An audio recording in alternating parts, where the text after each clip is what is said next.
News প্লাছৰ জৰিয়তে কেইবাটাও গুৰুত্বপূৰ্ণ খবৰ আমি আপোনালোকক জনাবলৈ চেষ্টা কৰিম। ৰাজনৈতিক প্ৰেক্ষাপটৰ খবৰৰ সমান্তৰালভাৱে আন কেইবাটাও গুৰুত্বপূৰ্ণ খবৰ আমি আপোনালোকক জনাম। আপদ খহনীয়া হৈছে, ৰাজ্যিক আপদ খহনীয়া হৈছে। মনোজ সানুৱাৰে পদত্যাগ কৰিছে। সভাপতিৰ দায়িত্বত থকা মনোজ সানুৱাৰে পদত্যাগ কৰিছে। সাধাৰণ সম্পাদক পুনম গগৈয়ে পদত্যাগ কৰিছে। আম আদমি পাৰ্টি অসমত কিমান দিন তিষ্ঠি থাকিব তাক লৈ বৰ্তমান সময়ত সন্দেহ ক্ৰমান্বয়ে এতিয়া বৃদ্ধি পাইছে।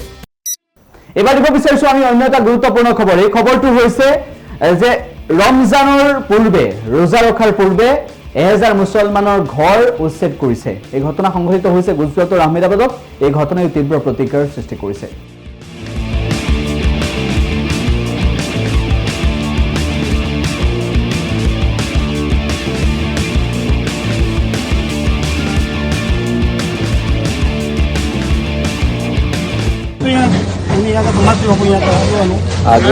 मतलब ये भी तोड़ने वाला हाँ बोला कि साहब से बात करेंगे बोले ना बोलते नहीं तोड़ने का। मतलब ये कोई आया कि नहीं आपसे बात भी नहीं हुआ ऐसे भी कोई बोले दरगाह का मना कर कब्रिस्तान तोड़ने वाली है।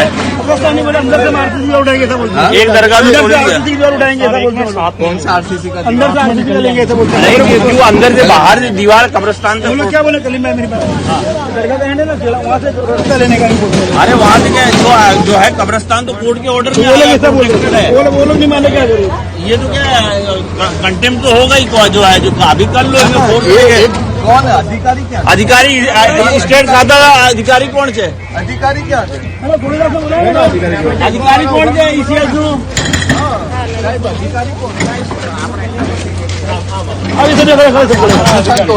स्टेट में ऑफिसर कौन से ये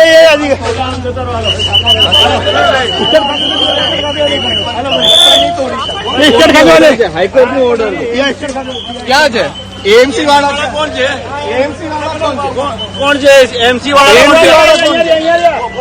कौन अधिकारी कौन है एएमसी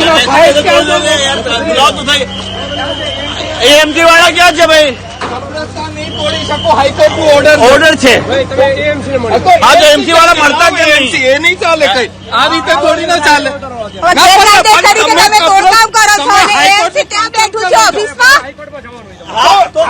હાઈકોર્ટનો ઓર્ડર છે હાઈકોર્ટના ઓર્ડરનું તમે પાલન નથી કરી રહ્યા હાઈકોર્ટના ઓર્ડરનું તમે બંધ કરો આ નથી તોડવાનું બંધ કરો હાલત બંધ કરો હાઈકોર્ટના ઓર્ડરનું ખુલ્લેઆમ ઉલ્લંઘન થઈ રહ્યું છે બરાબર એમસી ના કોઈ અધિકારી અહીંયા દેખાતો નથી તો ક્યાં છે એમસી પેલા આ ભીત કઈ રીતે તોડ્યું કબ્રસ્તાન નું પણ અમે તો અહીંયા એમસી ના સાઈડ ક્યાં છે મને મળાવ સાઈડ। আন এটা গুৰুত্বপূৰ্ণ খবৰ আমি আপোনালোকক জনাব বিচাৰিছো। মুখ্যমন্ত্ৰী ডক্টৰ হিমন্ত বিশ্ব শৰ্মাই এডভান্টেজ আছাম 2.0 কেনেদৰে ৰাজ্যবাসীয়ে ফলাফল লাভ কৰিব, ৰাজ্যৰ উদ্যোগ খণ্ডলৈ কি ভাল খবৰ আহিব সেই সন্দৰ্ভত মুখ খুলিছে। MOU over 4.50 lakhs crores. This includes the infrastructural announcement from Government of India. Tomorrow we'll have the full list and I'll disclose the names, I'll disclose everything. We got proposals for nearly 6 to 7 lakh crores of rupees, but we have done a closer scrutiny so that we sign only those MOUs which are actually convertible in next 3 to 4 years of time. So we have focused more on quality rather than quantity. But having said that, for a state like Assam, 4.5 lakhs for infrastructure and investment, it is a very big deal. It is a defining moment for the state of Assam. And I am sure that from here onwards, Assam will have a different kind of journey, which will make Assam a contributory state in the landscape of India. So any idea which sector has got the highest investment? Any idea? I think hydrocarbon, because that is our forte, mines, new energy. This is 3 areas, but we have also able to draw a lot of investment proposal in agriculture, veterinary and horticulture also. আপুনি আপোনাৰ জীৱন আটাইতকৈ ডাঙৰ পৰিঘটনা বুলি কৈছে। So মই কৈছোঁ যে this is a defining moment for the state of Assam. অসমৰ কাৰণে আমি বহুত মুহূৰ্ত দেখিছোঁ উদ্যোগীকৰণ অবিহনে অসমৰ নিবনুৱা যুৱক যুৱতী কেতিয়াও নিজৰ মাতৃভূমিত থাকিব নোৱাৰে। মই যেতিয়া বেংগলোৰত যাওঁ, কৰ্ণাটকত যাওঁ, চেন্নাইত যাওঁ, 7-7 হাজাৰ টকা দৰমহাত অসমৰ যুৱক যুৱতীয়ে কাম কৰি থকা, তেওঁলোকে নিজে দুবেলা দুমুঠি ভাল কৰি নাখায়, ঘৰত মাক বাপেকলৈকে পইচা পঠোৱা। এই দৃশ্যবোৰে আমাক এটাই কথা সোঁৱৰাই দিয়ে যে জাতিটোৰ কাৰণে আমি যদি কিবা এটা কৰিব লাগে তেতিয়াহ'লে অসমত উদ্যোগীকৰণৰ বাতাবৰণ এটা নিৰ্মাণ কৰিব লাগিব। এটা কাৰ্যকালৰ ভিতৰতে আন্দোলন কমাই পেলাওক, বন্ধ কমাই পেলাওক, উগ্ৰপন্থাত বিশ্বাস কৰা লোকসকললৈ ঘৰলৈ উভতাই আনক আৰু সেই এটা কাৰ্যকালৰ ভিতৰতে সকলো ঘটনাক অতীত বুলি মানুহৰ মাজত এটা ধাৰণাৰ সৃষ্টি কৰি উদ্যোগীকৰণৰ পৰিৱেশ এটাও নিৰ্মাণ কৰা। অসম্ভৱ আছিলে যে 3.5 বছৰত ইমানবিলাক কৰা সম্ভৱ নাছিল, কিন্তু নৰেন্দ্ৰ মোদী ডাঙৰীয়াৰ প্ৰেৰণাত আৰু অসমবাসীৰ আশীৰ্বাদত আজি আমি এটা এনেকুৱা মুহূৰ্তত উপস্থিত হ'লোঁ যে ইয়াৰ পৰা অসমে নতুন দিনলৈ যাত্ৰা আৰম্ভ কৰিব পাৰে। এইবাৰ যদি আমি 4.5 লাখ crore ইনভেষ্টমেণ্ট আনিব পাৰিছোঁ, 5 বছৰ বা 4 বছৰ পিছত যেতিয়া এডভান্টেজ আছাম 0.3 হ'ব, মই ভাবোঁ যে it will go up to 15 lakh crore। Today we have laid A foundation. আমি এটা নতুন অসমৰ এটা নতুন বুনিয়াদ নিৰ্মাণ কৰিছোঁ।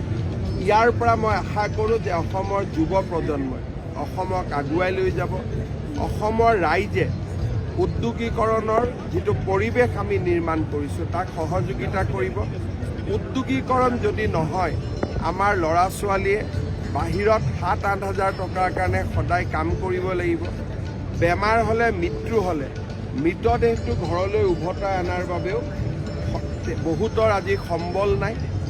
মই এনে বহুত ঘটনা জানো। বেংগলোৰ, হায়দৰাবাদত আমাৰ ল'ৰাৰ মৃত্যু হয়। মৃত্যুৰ পিছত তেওঁৰ শৰীৰটো দেউতাক মাকৰ শেষবাৰ চাব নোৱাৰে, টকাৰ অভাৱত তাতে সৎকাৰ কৰিব লাগে।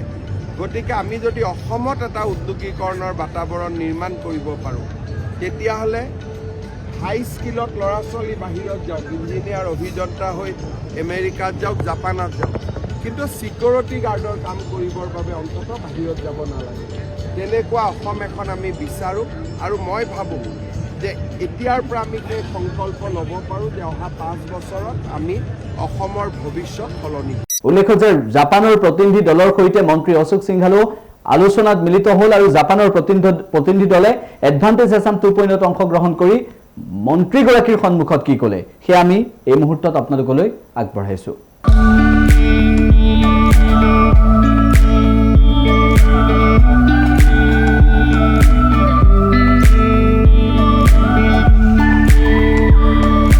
এডভান্টেজ আছাম 2.0 উদ্বোধনী অনুষ্ঠানত ইণ্ডিয়ান এছ'চিয়েশ্যন অফ জাপানৰ প্ৰতিনিধি দলে মোক তাতে লগ কৰে। লগ কৰি বিস্তৃতভাৱে আলোচনাৰ অনুৰোধ ৰাখে। তেখেতসকলক অনুৰোধ ৰক্ষা কৰি আজি মই তেখেতসকলৰ লগত ইয়াত মোৰ কাৰ্যালয়ত বিস্তৃতভাৱে তেখেতসকলৰ লগত আলোচনা কৰোঁ। তেখেতসকলে বহুতখিনি প্ৰস্তাৱ আগবঢ়াইছে, আমিও বহুতখিনি কথা বুজাৰ চেষ্টা কৰিছোঁ। মই ভাবোঁ যে অনাগত দিনত মুখ্যমন্ত্ৰী ডাঙৰীয়াৰ নেতৃত্বত যিটো ইনভেষ্টমেণ্টৰ যিটো পৰিৱেশ হৈছে, এটা ধুনীয়া পৰিৱেশ হৈছে। এটা সময়ত অসম অশান্ত হৈ আছিলে। ভাৰতীয় জনতা পাৰ্টীৰ নেতৃত্বত, মুখ্যমন্ত্ৰী ডাঙৰীয়াৰ নেতৃত্বত আজি অসম শান্তিৰ পথত আৰু বাহিৰৰ উদ্যমী, অসমৰ বাহিৰৰ উদ্যমী আৰু ভাৰতৰ বাহিৰৰ উদ্যমীয়ে অসমত বিনিয়োগ কৰাৰ কাৰণে আগ্ৰহী। তেখেতসকলে যিবিলাক উদ্যোগ ইয়াত স্থাপন কৰিব, ইয়াৰ দ্বাৰা ইয়াত আমাৰ বহুত নিবনুৱা ল'ৰা ছোৱালীয়ে সংস্থাপন পাব, বিশেষকৈ ইঞ্জিনিয়াৰিং কৰা ল'ৰা ছোৱালীয়ে সংস্থাপন পাব। আৰু মই ভাবোঁ যে এটা ভাল পৰিৱেশ নিৰ্মাণ হৈছে। জাপানে কেতিয়াবা আহি অসমত আগ্ৰহ কৰিব বা আলোচনা কৰিব তেনেকুৱা আমি কোনোদিন ভবা নাছিলোঁ, কিন্তু আজি দিল্লী, মুম্বাই, বেংগলোৰ, পুনে, কেলকাতাৰ কথা বাদেই জাপান, কোৰিয়া, ছিংগাপুৰৰ পৰাও উদ্যমীসকলে আহি ইয়াত উদ্যোগ কেনেকৈ কৰিব পাৰি আৰু কেনেকৈ আমি আগবাঢ়িব পাৰি তাৰ চিন্তা কৰা আজি মই স্বাস্থ্য খণ্ডৰ কথা আলোচনা হ'ল নেকি তেওঁলোকৰ লগত? স্বাস্থ্য খণ্ডৰ কথা কিবা আলোচনা হৈছিল নেকি? বহুখিনি কথা আলোচনা হৈছে যে স্বাস্থ্য খণ্ডত তেখেতসকলে কেনেকৈ সহযোগ কৰিব পাৰে, নন কমিউনিকেবল ডিজিজ যিটো ভাৰতবৰ্ষত আৰু অসমত বাঢ়ি আছে তাত তেখেতসকলে কেনেকৈ সহযোগ কৰিব পাৰে, কেইবাটা লানি আলোচনা হৈছে। ভৱিষ্যত আৰু আলোচনাৰ পথ আমি মুকলি ৰাখিছোঁ যে আমাৰ ডেলিগেশ্যন এটা জাপান যাব, যাই বিস্তৃতভাৱে তেখেতসকলে কি কৰি আছে আৰু কি ইয়াত আমি কৰিব পাৰোঁ তেখেতসকলৰ লগত সহযোগত, তাৰ ওপৰতো আলোচনা কৰা হৈছে। আন এটা গুৰুত্বপূৰ্ণ খবৰ আমি আপোনালোকক জনাব বিচাৰিছোঁ। মৌলানা বদৰুদ্দিন আজমল কংগ্ৰেছ আৰু এডভান্টেজ আছাম প্ৰসংগত শ্বেৰমান আলীয়ে, বিধায়ক শ্বেৰমান আলী আহমেদে এইবাৰ মন্তব্য কৰিছে। দলে যদি সঁচাকৈয়ে বিজেপিক আঁতৰাই শাসনৰ গাদী দখল কৰিব খোজে, তেতিয়াহ'লে তেওঁলোকৰ নিজৰ মাজত বহুত সংশোধনীৰ প্ৰয়োজন আছে। যে অসমত কংগ্ৰেছৰ এটাই ফিগাৰ আছে, এটাই আপোনাৰ আছে, এজনেই মানুহ গ্ৰহণযোগ্যতা আছে, সেইজন হ'ল গৌৰৱ গগৈ। তেওঁৰো অলপমান মানুহে কোৱা শুনো যে অলপমান অহংকাৰ আছে, গুৰুত্ব নিদিয়ে। তেওঁ সেই স্বভাৱটো এৰিব লাগিব। একেটা সময়তে শ্বেৰমান আলীয়ে মৌলানা বদৰুদ্দিন আজমলৰ প্ৰসংগও উত্থাপন কৰিলে। চাওক, আমাৰ ৰাজনৈতিক কথা বাৰ্তাবোৰত এটা শিষ্টাচাৰ এটা থাকিব লাগে। বদৰুদ্দিন আজমল চাহাব অতি বয়সীয়াল মানুহ, তাৰোপৰি তেওঁ মৌলানা মানুহ। তেওঁৰ মুখেদি আগে পিছেও এই ধৰণৰ কথা ওলায়, অত্যন্ত অশোভনীয়, ঘৃণনীয়। আৰু তেওঁক মই অনুৰোধ জনাইছোঁ যে আপুনি এই ধৰণৰ কথা কৈ আপোনাক নিজৰে পজিশ্যনটো আপুনি নষ্ট নকৰিব। আপুনি হয় শিক্ষাৰ ক্ষেত্ৰত যথেষ্ট কাম কৰি আছে, কিন্তু আপোনাৰ এই ধৰণৰ বহুৱালীয়ে, এই ধৰণৰ লেতেৰা কথা বাৰ্তাই আপোনাক কি পৰ্যায়লৈ লৈ গৈছে আপুনি এবাৰ অনুধাৱন কৰক। মৌলানাসকলক আমি যথেষ্ট শ্ৰদ্ধা কৰোঁ। মৌলানাসকলে আমাৰ পথ প্ৰদৰ্শক হ'ব লাগে। তেনে ক্ষেত্ৰত আজমল চাহাব এজন মৌলানা হৈ এই ধৰণৰ ঘৃণনীয়, এই ধৰণৰ তৰল কথাবোৰ কৈ এফালেদি তেওঁ সমাজৰ পৰিৱেশটো নষ্ট কৰিছে, ২ নম্বৰত তেওঁ নিজৰ পজিশ্যনটোৱে বহুত নিম্নগামী হৈছে। তেওঁ উপলব্ধি কৰিব পাৰিলে ভাল। উল্লেখ্য যে ৰাজ্যৰ শেহতীয়া পৰিস্থিতি সন্দৰ্ভত মন্তব্য কৰি এডভান্টেজ আছামৰ জৰিয়তে এইবাৰ ভাল ফলাফল পাব বুলিও আশা প্ৰকাশ কৰিছে বিধায়ক শ্বেৰমান আলীয়ে। চাওক, এডভান্টেজ 1 আছাম হ'ল, তাৰ পৰা আমাৰ ভিজিবল একো হোৱা নাই এতিয়ালৈ, except semi conductor. It is a very good project. তাৰ বাদেতো বৰ বেছি আমি দেখা নাই। যিখিনি কমিটমেণ্ট বিনিয়োগ মেলাত দিছে, যদি এইখিনি ইমপ্লিমেণ্টেশ্যন হয় খুব ভাল কথা। কিন্তু আটাইতকৈ ডাঙৰ কথাটো হ'ল অসম ৰাজ্যৰ অৰ্থনীতি সম্পূৰ্ণৰূপে কোঙা হৈ পৰিছে। এতিয়া যোৱা প্ৰায় 2টা বছৰ আমাৰ বিভিন্ন বিভাগৰ কামবোৰৰ প্ৰায় বন্ধ হৈ আছে, ঠিকাদাৰবোৰে বিল পোৱা নাই। এতিয়া মই শুনিছোঁ যে ঠিকাদাৰসকলৰ যোৱা এবছৰ বিল দিয়া নাই, যোৱা এবছৰৰ বিলবোৰৰ 15%হে দিব। চব ঠিকাদাৰে হাহাকাৰ কৰি আছে। মই নাম নকওঁ, মোৰ বৰপেটাৰ এজন বহুত ডাঙৰ ঠিকাদাৰ, তেওঁ মোৰ তাতে 2টামান কাম পাইছে। মই কাম আৰম্ভ কৰিব ক'লেই তেওঁ হাতযোৰ কৰি ক্ষমা খোজে যে ছাৰ নোৱাৰিম, এতিয়া পইচা নাই, বিল পোৱা নাই, দৰমহা দিব পৰা নাই। গতিকে অসমৰ অৰ্থনীতি যেতিয়ালৈ ভাল নহয় তেতিয়ালৈ ৰাইজৰ প্ৰগতি আশা কৰিব নোৱাৰি। আৰু মই এছেম্বলিটো মুখ্যমন্ত্ৰী মহোদয়ক মোৰ সমষ্টিকেন্দ্ৰিক এটা কথা কৈছোঁ যে আন্তঃগাঁথনি উন্নয়নত গুৰুত্ব দিয়ক। এই ভোটাৰক মানে ব্ৰাইবিং কৰা, ঘোচ দি পেলাই ভোটাৰক ভোট লোৱা, এই ছিষ্টেমটো যেতিয়ালৈ বন্ধ নহ'ব তেতিয়ালৈ অসমৰ অৰ্থনীতি টনকিয়াল নহয়, অসমৰ আৰ্থসামাজিক ব্যৱস্থা উন্নত নহয়। মোৰ মতে অৰুণোদয় হওক, তেনেকুৱা স্কিম, আয়ুষ্মান কাৰ্ড বেছিভাগ খেতিয়কে পোৱা নাই। যিসকলে লং পেণ্ট চাৰ্ট পিন্ধি থাকে তেওঁলোকেহে পাই আছে। এনেকুৱা ধৰণৰ স্কিম PM কিষাণ কওক, অৰুণোদয় কওক, এইবোৰ স্কিম বন্ধ কৰি বা এই যে মহিলাসকলক যি ঋণ মাফ দিয়া, এইবোৰ বন্ধ কৰি পেলাই আমাৰ শিক্ষা, স্বাস্থ্য, নদী নিয়ন্ত্ৰণ, বিদ্যুৎ যোগান এইবোৰত চৰকাৰে গুৰুত্ব দিব লাগিব। প্ৰত্যেক বছৰে আপোনাৰ SOBT-তে হওক হাজাৰ হাজাৰ কোটি টকা এনাউন্স কৰে, এলটমেণ্ট দিয়ে, টেণ্ডাৰ হয়, লগে লগে কিবা এটা কমিশ্যন কোনোবাই পায়, কিন্তু তাৰপিছত ঠিকাদাৰসকলে কাম কৰিব নোৱাৰে, কাৰণ তেওঁলোকে বিল নাপায়। এই অৱস্থাৰ পৰিৱৰ্তন ঘটিব লাগিব, তেতিয়াহে অসমৰ উন্নয়ন আশা কৰিব পাৰিম। এবাৰ শিৱসাগৰ সমষ্টিত দেখিবলৈ পোৱা গৈছে বিধায়ক অখিল গগৈয়ে সমষ্টিবাসীৰ সৈতে কথা বাৰ্তা কৰিছে আৰু একেটা সময়তে সমষ্টিবাসীৰ সৈতে সমষ্টিবাসীৰ মনৰ বুজ লৈ অখিল গগৈ কোনসমূহ সমস্যা সমাধান কৰাৰ আশ্বাস প্ৰদান কৰিছে আগবঢ়াইছে। মানুহবিলাকৰ এখেত গাঁওবুঢ়া আছে, গাঁওবুঢ়াৰ দৰমহা বঢ়াবলৈ কোনে লাগি আছে? আপোনালোকৰ গাঁওবুঢ়া দৰমহা সেইটো কাৰণে মই লাগি আছো আৰু এখেতসকলৰ চাকৰিটো ৰেগুলাৰ কৰিবলৈ লাগি আছো। অংগনবাদী কৰ্মী সহায়িকা কোনে লাগি আছে? বৃদ্ধ পেঞ্চন 250 টকা নহয়, বৃদ্ধ পেঞ্চন 3000 কৰিব লাগিব বুলি এইবাৰো বিধানসভাত ধৰিছো। CM-এ কৈছে মই চব বৃদ্ধ পেঞ্চন পোৱা মানুহবিলাকক অৰুণোদয় দি দিম 1250 টকা। মই কৈছো নহয় 3000 কৰক, তেতিয়াহ'লে অৰুণোদয় আপুনি 3000 কৰক। মই কৈছো যে অৰুণোদয় আধাক দিলে নহ'ব, চবকে অৰুণোদয় দি দিয়ক। আপুনি ব্লেকমেইল কৰি অৰুণোদয় দিম তেতিয়া বিজেপিক ভোট দিব লাগিব, এইবিলাক নহ'ব। অসমৰ টকা চবকে দি দিয়ক, মহিলা যিমান আছে চবকে অৰুণোদয় দি দিয়ক। দি এই অৰুণোদয়টো অলপ পইচাটো বঢ়াই দিয়ক, 1250 টকাত একো নাপায়। বৃদ্ধ পেঞ্চন মই কৈ আছো যে 250 টকাত এটা হৰলিক্সে কিনিবলৈ নাপায় 1 কেজি, হয় নে নহয়? এই বৃদ্ধ পেঞ্চনটো শিৱসাগৰলৈ আনিবলৈ গ'লে বেটেৰী ৰিক্সাখনত অহা যোৱা কৰি পৰঠা এটা খাই দিলে তাত থাকি আহে গোটেইটো, 1 টকাও নাহে, হয় নে নহয়? সেইটো বঢ়াবলৈ কৈ আছো। বিধৱা পেঞ্চন মই 3000 পৰা 5000 কৰিব দিছো, বৃদ্ধ পেঞ্চন 3000 পৰা 5000 কৰিব দিছো, অৰুণোদয় 3000 পৰা 5000 কৰিব দিছো, আৰু অৰুণোদয় 100% মহিলাক দিবলৈ কৈ আছো। মহিলা যিমান আছে চবকে দি দিয়া হওক। ৰান্ধনীখিনিৰ কাৰণে লাগি আছো, আশা কৰ্মীখিনিৰ কাৰণে লাগি আছো। আকৌ আশা কৰ্মী ৰান্ধনী বাদ দিয়ক, যিসকল এখেতসকলৰ নিচিনা চাকৰিয়াল আছে 2005 চনৰ পাছত চৰকাৰী হৈছে চাকৰি, সেইবিলাক মানুহৰ পেঞ্চন কাটি দিলে নৰেন্দ্ৰ মোদী আৰু হিমন্ত বিশ্ব।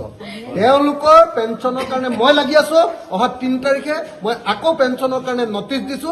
CM-ক আকৌ থিয় কৰি মই এবাৰ সুধিম যে আপুনি পেঞ্চনটো আগৰ পুৰণি পেঞ্চনটো চবক কৰ্মচাৰীক দিব নে নিদিয়ে কওক। আকৌ 3 তাৰিখে মোৰ হেৰি আছে, নটিচ আছে। এইটো অল্ড পেঞ্চন বুলি কয়, অল্ড পেঞ্চন স্কিম, OPS। এতিয়া নিউ পেঞ্চন স্কিমত দিছে, পেঞ্চনেই নাপায় এওঁলোকে। গোটেই জীৱনটো চাকৰি কৰিলে পেঞ্চন নাপালে কি কৰি খাব? যিকেইটাই 2 নম্বৰীকৈ পইচা গোটাই থৈছে সেইকেইটাই খাব পাৰিব, কিন্তু সাধাৰণভাৱে যিবিলাকে বেছিভাগ কৰ্মচাৰী এইটো 2 নম্বৰী নকৰে, সিহঁতি কেনেকৈ খাব? সেইটো কাৰণে লাগি আছো। গতিকে আপোনালোকৰ বিধায়কজনে অসমৰ প্ৰত্যেকটো প্ৰশ্ন, অসমৰ প্ৰত্যেকটা পথাৰত পানী যোগান দিব লাগিব। এইটো প্ৰশ্ন বেলেগ কোনো কৰা নাই। 100% পথাৰত পানী যোগান, 100% পথাৰৰ মানুহৰ ঘৰত খোৱা পানী যোগান। চব প্ৰশ্নবিলাক এটা এটাকে ধৰো কাৰণে মানে মোক দেখিলেই সিহঁতি মাথাটো গৰমে উঠি যায়। দেখিছে না? সঁচাকে চাই নে নাচায়? মোবাইলটোত এনে নাচ চাই থাকিলে হ'ব নেকি? ৰিল চাই থাকিলে হ'ব নেকি? মোবাইলটোত ৰাজনীতিৰ বিষয় চাব লাগিব। ৰাজনীতিটোৱে গোটেই জীৱনটো নিয়ন্ত্ৰণ কৰি দিয়ে। মই কৈ আছো যে অসমৰ প্ৰত্যেক ঘৰ মানুহৰ ঘৰবিলাক পকা কৰি দিব লাগিব। প্ৰধানমন্ত্ৰীয়ে 2022 চনৰ ভিতৰত চবৰ ঘৰ পকা কৰি দিম বুলি কৈছিলে। আপোনালোকে দেখিছে নে নাই মই এইবিলাক কেনেকে ধৰো? একদম CM-ৰ মই মাথা গৰম কৰি